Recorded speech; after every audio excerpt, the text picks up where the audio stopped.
it doesn't really, in that sense, this will force her to up her game, perhaps, but it will also defend her because it means that she's not on her own anymore. She's not the only one saying these things, and indeed, I think in some ways he goes further than she does. Of course he does. And that's one of his great appeals.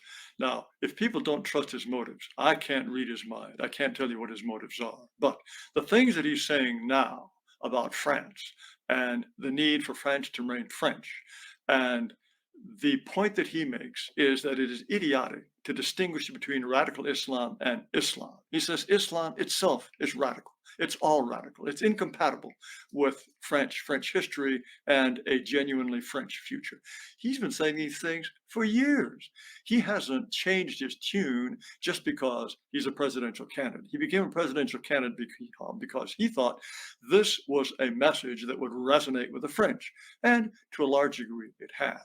Let us not forget that in the last presidential election, Marine Le Pen went into the second round and was trounced by Emmanuel Macron. I think it was something like 65, 30, 70%, 30%. She probably has no chance of winning.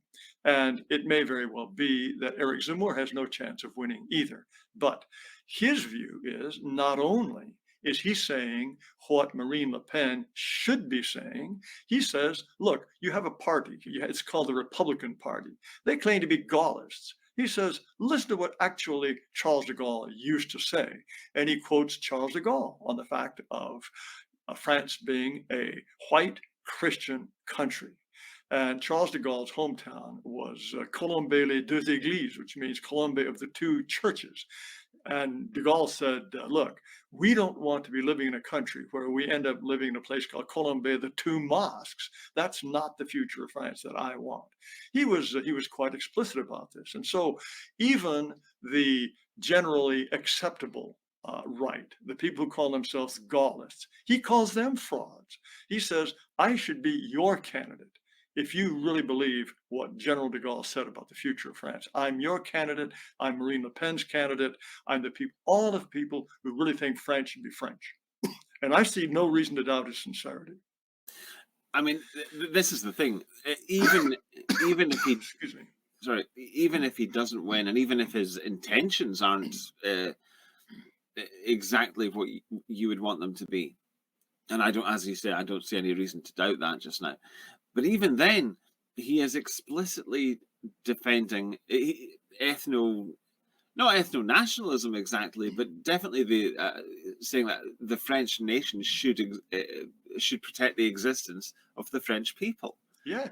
I mean, it's incredible actually for now a mainstream politician to be saying that in Europe um, in recent decades. Oh, by all means. Look, I would prefer also that his name be Pierre Dupont or something, not Eric Zemmour. But we need all the help we can get. And if an Algerian is going to be the standard bearer for France for the French, he's certainly saying all the things that I would absolutely want a candidate to say. And as I say, he's been saying these things for decades. I don't think he's playing any sort of game, and I really don't think that he's trying to kick Marine Le Pen out of the second round. If he does, it's because he's in the second round, and he'll be facing Emmanuel Macron. And he is a very slick and well-informed debater. And as always, when you go into the second round of the presidential elections, the remaining two candidates have these televised debates. The last time, 5 years ago, when Marine Le Pen was facing Emmanuel Macron, he ran rings around her. It was really a sad performance on her part. She was hoydenish, she was aggressive, utterly unnecessarily so. He pointed out all kinds of inconsistencies and the things that she was saying about the economy. Whereas Eric Zemmour, you can't trap him that way.